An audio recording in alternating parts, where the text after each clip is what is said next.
The challenge that I see with that is that when you're bringing in agents into the equation, you're dealing with a new layer of technology that is not deterministic. When you move really fast to get things implemented, you will spend the rest of that time trying to retrofit security into it, and it never works. I don't want to go and give that agent access to every single part of my digital life, because a compromise of that agent means my entire digital life is compromised.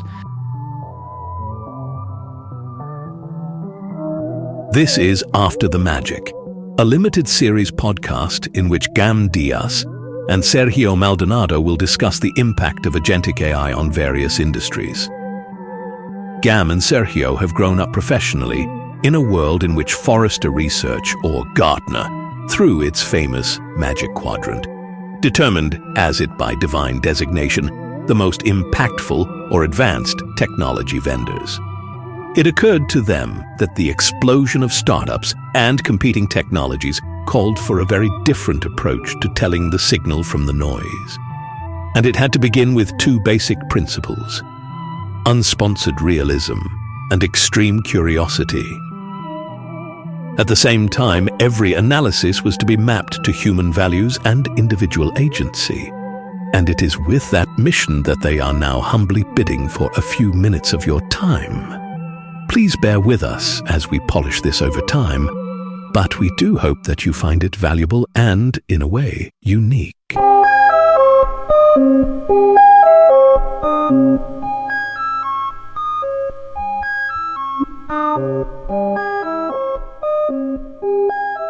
Today we have Jason Rebholz with us. He was born and raised in incident response, where he spent over a decade responding to cyber attacks from nation-states, hacktivists, and financially motivated criminals. After hanging up his IR hat, he was the Chief Information Security Officer at Corvus Insurance for 4 years, where he ran internal security, threat intelligence, and risk services that built innovative ways to protect tens of thousands of policyholder networks. He is now the co-founder and CEO at Evoke Security, where he is focused on helping companies secure AI in their environments.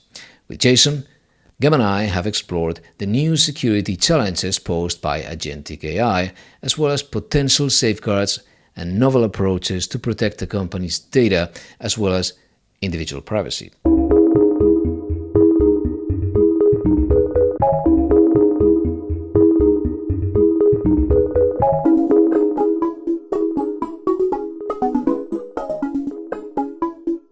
Jason, thanks for joining us. Thanks for having me. It's a pleasure.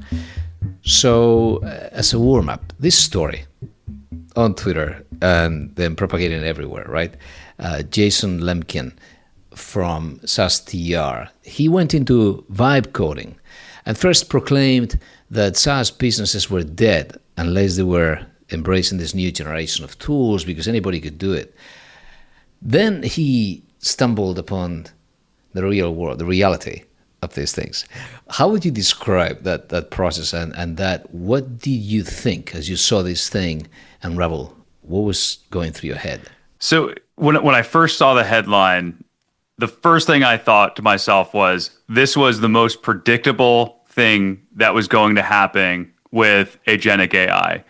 And I instantly went down the path. I wanted to recreate, in his own words, like what was actually happening. And so thankfully for the world, he documented really his whole journey in posts. And so I remember going back and seeing the first day he's doing this, he's telling a love story about how this is amazing. And, he hit on a truth here where he said, I don't need to spend 9 months building a product. He's like, I think I can do this in 30 days. And his whole goal was to build a SaaS app by himself. And he's a self-proclaimed, not a coder, but he's like, this technology is going to allow me to do that. And in some sense, he's right. Like, you can get something put together, but the difference between what the marketing will tell you, that you can build your own production app, and what the reality of is, you can build a prototype that's where I think the distinction has to be made. And so what was amazing was I was going through and basically saying like, what's his vibe level right now? And so when you start off, his vibe levels were off the charts, right? He was all in on this. And then a few days in, he's like, I'm spending 80% of my time just doing QA. And because he's not a coder, it's him just doing prompts back and forth. And he's noticing that when he fixes one thing, he breaks three other things.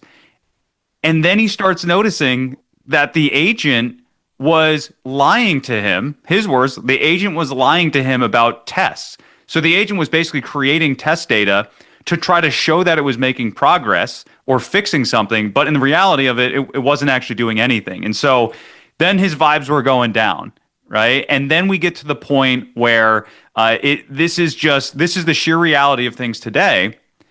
Replit at that point in time was only operating on one single production database for the app.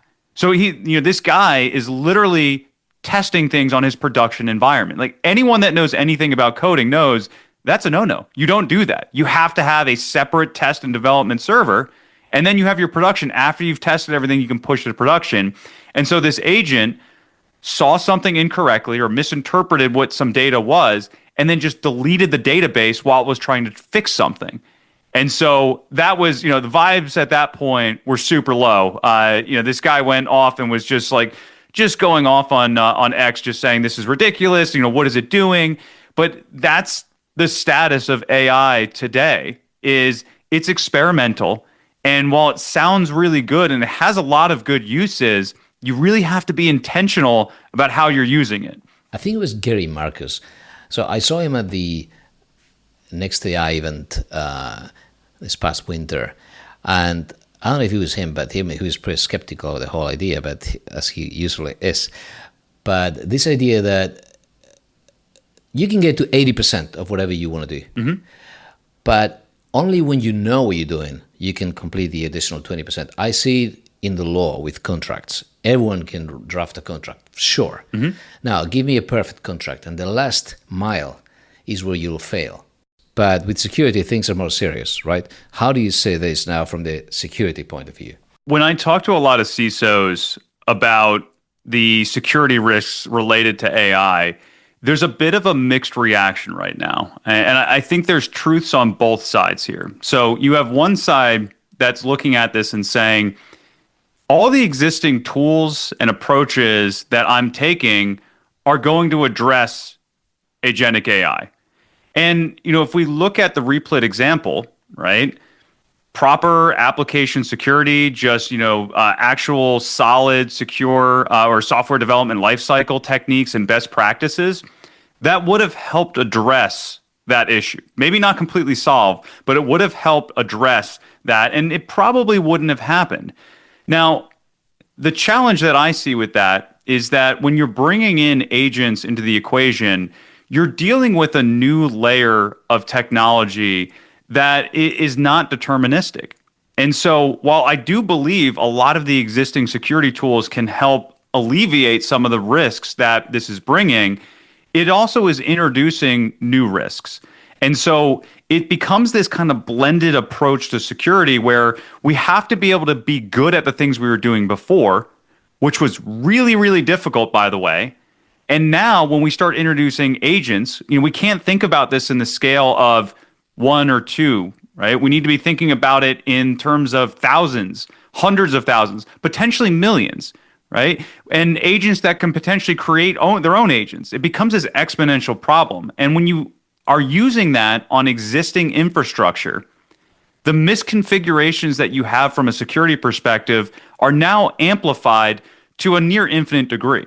There's no real place where those things can hide. And so I think there's a massive upbringing of our existing security controls that have to happen. But at the same time, we have to meet agents at where they're at, right? We're looking at reasoning cores now. And how do we get the right visibility into that so that we can try to avoid getting to the point where this agent decides that it's going to delete a production database and then try to go in and do that. We want to avoid that agent from making that decision in the first place. And that's where I really see the focus has to go in security of get all your ducks in a row with the existing security technologies, but you cannot ignore this new layer that we're looking at with agentic AI. Do you feel that you need to swim upstream further than you've gone before, like to the development, the design, to the software selection? I think so. If I look at the current state of security right now with AI, we're in a massive educational blitz right now. And I've noticed it even just in the last couple of months talking with, hundreds of CISOs that their thinking is evolving, because before they were thinking about the existing paradigm where we're just dealing with the same old threats, right? But now as they start learning more about the technology, they can start to see where things go wrong. And this is why it was an amazing phenomenon for me, where when I started digging into the security aspect of this, the CIOs, the CTOs, the engineering leaders, they were the ones that had a better idea of what the security concerns were because they were so much closer to the problem. And so when you're there building with it, you can really see where the risks are going to pop up. And CISOs are just starting to get to that point. And that's where we have to push beyond our current understanding of how systems are built. Because as we start introducing AI, whether it's workflows or when we truly get to agents where you have autonomy, they have agency, that's where we need to start thinking ahead towards and putting the controls in place right now. Because if there's anything that I've learned from watching security over the last decade and a half, it's when you move really fast to get things implemented, you will spend the rest of that time trying to retrofit security into it, and it never works. It never works, and we're going to find ourselves in the same exact position as we did with the internet, with cloud, and now with agents. The thing that worries me the most is the exponential risk increase. Because now, again, we're not dealing with just maybe a smaller scale deployment of something. When we truly get to the point, and I truly believe this is going to happen, when we get to the point where agents are running business critical tasks and functions, that's when things are going to start to go wrong. Similar to what we saw with Replit, but on a scale that I think we're going to be struggling to really get our arms around. Yeah, I'm thinking authentication. I mean, it's probably low-hanging fruit, but I find it amazing. I find it beautiful that everything can be so open. This level of interoperability that is part of the promise. But how do you ensure that an agent really represents the entity on whose behalf it is negotiated? How do you see that? Is it a problem that we can solve? I do think it's a problem we can solve. And there's a lot of good research that's happening now on decentralized authentication that I think is going to help us deal with that. Where I worry is more on the Auth Z side. And Auth Z meaning, what are you authorized to do after you authenticate, saying, hey, yes, I am Jason's personal AI assistant, and I can authenticate it, and I've got the right credentials, so I can prove to you that I am representing Jason in this transaction. But then you have to go to the point of saying, what is that agent allowed to do? Because I don't want to go and give that agent access to every single part of my digital life, because a compromise of that agent means my entire digital life is compromised. So it might be where I'm going to have a scheduling agent, and that scheduling agent is only allowed to touch my calendar and maybe read certain information to allow it the right context to make the right decisions. And this is the balance that I think is going to be really tricky for companies to get, is in order for the agent to be effective, it has to have the right context. That's the right access to data. It has to have the right tooling, access to the specific tooling, and it has to have the right permissions.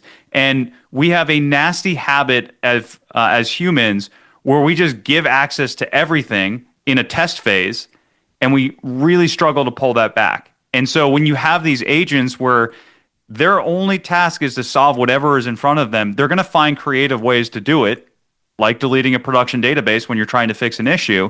And that's where I think we really need to get tight on how much permission are we giving to these agents and still let them be effective. It's the age-old balance of security versus convenience. If I was thinking, as you were talking, I was thinking about how, when you get government clearance, that level of security is another level to anything in an organization. So feels like a lot of organizations are now going to have to up their game. How are you having this conversation with the rest of the C-suite? So right now, I think the biggest problem is just understanding what problems you're trying to solve with AI. Because what I'm seeing across the entire every industry is that you have companies that are just throwing spaghetti against the wall to see what sticks. And the reason for this is well justified, right? There is a massive opportunity for companies to save resources, to become more efficient. And so there is a lot of goodwill that is going into this to try to see like what benefits can we get. The problem is, though, that until you really have a good idea of what this is going to shape up to be in terms of like, are we just going to be dealing with agentic workflows for the next 5 years, where it's really just, semi-advanced automation, or are we going to get to the point where we are deploying agents in an organization that, I think it's going to start with task replacement. Let's just give certain tasks that we have as humans, have that automate that. And then eventually we'll get to the replacement of lower level roles. And so as any organization going into this, it's you have to move fast, but be intentional, right? This isn't about just trying to make everything AI because you are 100% going to waste resources. There are some things that AI is not the right solution to the problem because it's just going to add more complexity to what you're trying to do. And so I try to start my conversations with the C-suite of tell me the problems that you're looking at that you're trying to solve. I understand you want to bring AI in, but let's talk about the problems first and then see is AI the right solution to help address that. And then once we have that, we can start documenting out what the specific use case is. And then we can figure out how do you balance the applicability of it and just the ability for it to run with these appropriate risk, right? And this is where I think security gets it wrong too often, where they try to lock it down to the point where it's not usable. And so for a business, it's really about understanding what is the level of risk I'm willing to tolerate in relation to what this AI application is going to do for me. And that's where the bulk of the conversations I'm having are to just really help people understand that and drive towards the business outcome without creating a catastrophic risk at the same time. There's like a first layer of diligence, right? Where there's not even bad actors involved. It's you messing it all up just because you'd never planned properly. There's another layer, which is now you introduce bad actors, which is how we deal with cybersecurity as well. There's going to be data breaches. There's going to be people that make a living out of breaking through your systems. How would you think this will happen, that bad actors could cut through agents or take advantage of AI agents? If we look at the current risks today, I do believe that the current risks are minimal, right? And that's largely because it is smaller scale privacy issues. The things that are popping up today, largely copyright infringement, largely just benign kind of agent mistakes where it's going to go rogue and hallucinate. So people seem to be tolerating these issues today. Replit might be the angriest example we have because of just the impact it has. But as we move forward, that's where things are going to change. So I look at it from two lenses. You have how is AI going to help enable attackers? And then how is an attacker going to abuse AI in an organization to further their goal? And so if we look at that first one, I don't think that the attack playbooks are going to change that much, but they are going to become so much more efficient. Think about all of the manual tasks that a hacker would have to do to break into an organization. I need to send a phishing email. I need to steal somebody's credentials. I need to log in. I then need to try to move around from system to system. And then maybe I need to deploy ransomware to try to encrypt the systems and get a ransom. Those are all manual steps. And those are things that we've already seen companies automate. Palo Alto Networks, their Unit 42 team did an experiment where they automated the whole ransomware kill chain. And what they found was that they were 100 times faster in executing a ransomware attack. And so I don't think that the attacks are necessarily going to get worse. I think we're going to see faster speeds, potentially more increase in the amount that we're seeing, and maybe just more effectiveness on the inside. Right now, from the defender's perspective, you have to combat that with AI defenses. Right? Is the tooling that you're deploying going to be able to keep pace with attackers using AI? So that's kind of our bucket number one. The second bucket, again, this is where we're looking at, I'm a company that is building an AI application in-house, or I'm using third-party AI agents or applications in my environment. And so this is more of it's a little bit of your first-party risk, I'm the one building it, and your third-party risk of I'm using somebody that is connecting into my systems. And this is where I see it going, where you're going to continue to have these privacy issues. But what keeps me up at night is when we are fully ingrained in a future where agents are operating certain aspects of the business, you're going to have, one, the rogue agent, much like Replit, where that's just going to go and do its own thing, all good intentions, but bad outcomes. So you got to protect against that. And then you have the bad actor that is going to do a lot of what they would do before. They're going to try to break into your organization. They're going to try to steal your credentials. But what if they steal credentials to somebody on your AI team that has access into your orchestration platform that's managing your agents? And what if then they insert their own agent into the mix so that it starts taking over some of these business critical functions? What if they put a malicious prompt or just change that system prompt on one of those agents to start manipulating the behavior? And that's where I think we're going to see things go in the future. It's just like any other technology. Attackers are going to find it, they're going to get more familiar, and then they're going to find ways to use it to their own benefit. What I don't see happening, and this might be blasphemy right now because there's a lot of focus on this as a risk, I don't think prompt injection is going to be the biggest concern that we have. I think it is a concern, but if we look back in the old days of web applications, SQL injection, it was a way for attackers to try to attack a web application. And anyone you look at today that's explaining prompt injection, they will typically refer back to that technique. SQL injection today, does it exist? Yes, absolutely. Have we gotten really good at preventing it? Yes. So where I see things going, though, is all of the documents that are out there that are coming in and agents are using, there's this concept of indirect prompt injection. So it's somebody that's trying to manipulate an agent from a document that's way off in left field, but suddenly the agent detects that and sees it and takes action on it. I think we'll see some of that. But this is where it gets really, really confusing. And how do you secure AI today? Because you're basically standing in an arena and you're completely surrounded by all these possibilities of what could attack you, but it's still really fuzzy right now on what's the most likely path. And that, going back to what we were talking about before, it comes down to your specific use case. And that's why you have to start there today to really get your arms around how do you try to prevent the most catastrophic risk, not all of it, just the most catastrophic risk that could happen based on your implementation. Wow. So I've got something, as you were talking, this idea or this train of thought formed. I was thinking that I've been thinking for a long time that, every app on a mobile device is going to become agentic in some way. It's going to be personal AI. It's still going to be, you're not going to be running Siri, but every app is going to have some AI built into it. And there's going to be some agentic capability. The Expedia agent that'll do booking stuff, the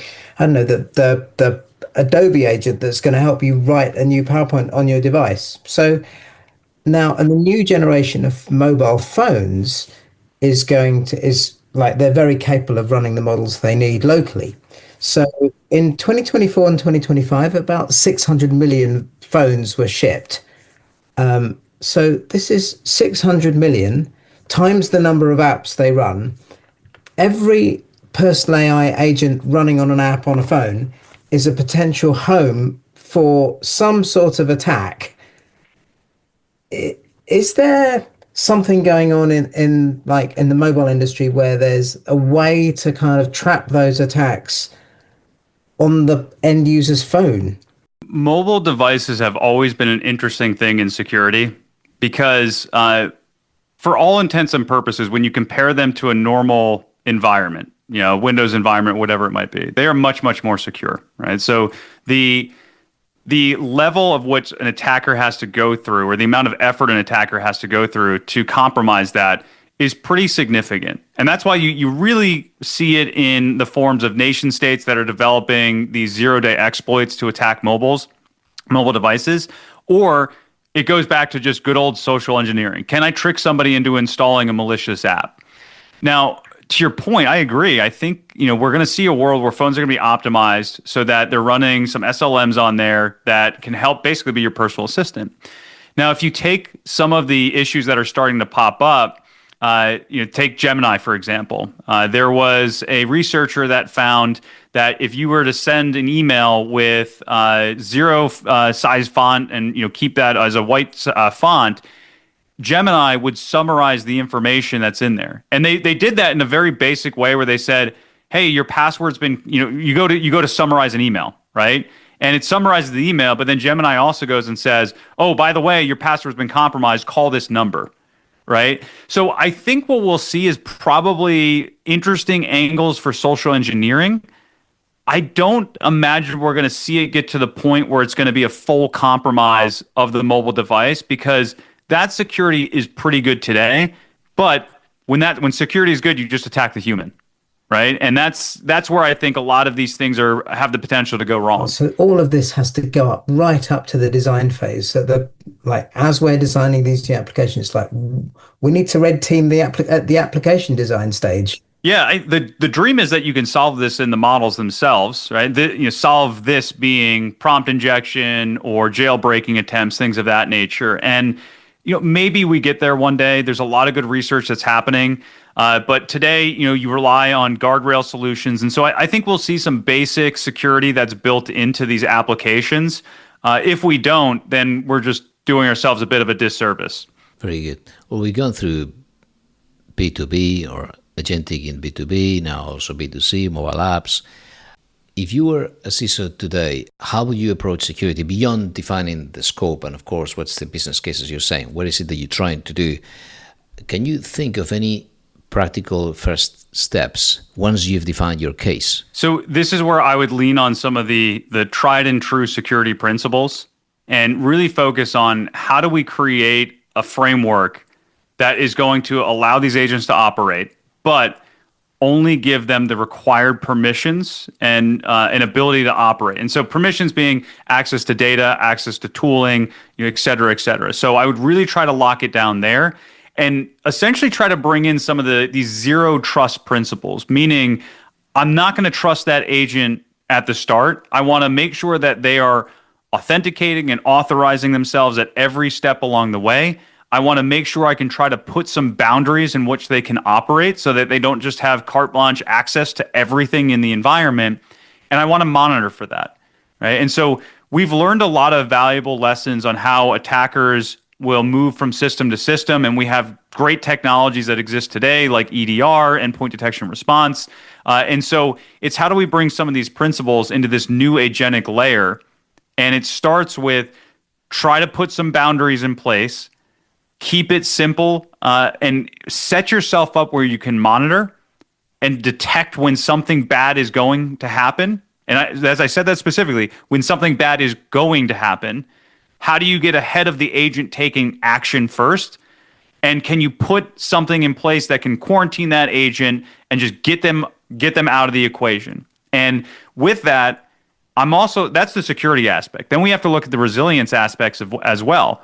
What if the agent fails along the way and it is tied to a business critical function? I also need to build resilience into this agentic infrastructure.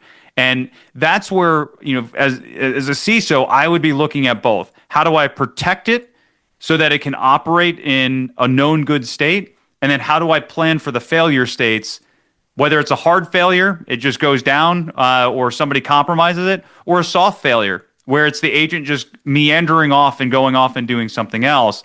I need to be able to plan for what do I do when that happens so that things still continue to run in my company. I'm wondering, because agents are so much more prolific, are organizations thinking about not only maintaining patterns of kind of history, but sharing those? Sharing in security has always been an interesting thing. So what we find, if we look historically over, say, the last 20 years, there's really good sharing within industries. So there are groups where if you're in the retail sector or the finance sector or the healthcare sector, you can meet with other security leaders or teams and share information back and forth. And that is very, very helpful. So I would say we're probably going to see something similar there, probably using the same vehicles, but just adapting to these modern threats. Where it's going to get interesting is, where do you get the most visibility, right? And so that's going to be a lot of these frontier models. What are they seeing in terms of attacks? And I'm optimistic today because I'm loving the reports that OpenAI are putting out, and Anthropic on, and Google as well. Like, how are threat actors using our technology? What are they trying to do with it? Where are our weaknesses? And so I would love to see that continue, because that's how we can start to understand where the failure point's going to start popping up. And I would much rather learn from somebody else's failure so that I can fix it in my environment versus having to get hit along the way on every branch. And so, to your point, like, we have to be in a position where we can share information, that we can improve our defenses collectively, because that's what AI is doing, right? Maybe we take a lesson from the future AI overlords here, right? Like, sharing is caring. And so how do we just set ourselves up for success? And I would love it to get to the point where this is all happening autonomously. There's the whole point of AI is to make our lives easier. How do we create an agent that can automatically do this for us and learn and grow, so that we don't always have to be there to give it the care and feeding to do so? That's great. Jason, thank you very much. Thank you. Yeah, thanks for having me. Thank you. After the Magic is produced by Gam Diaz and Sergio Maldonado. AI voiceovers are generated with 11 Labs. This show accepts no sponsors, but you are welcome to reach out to our hosts if you believe you have a mission worth their time. Find them at afterthemagic.com.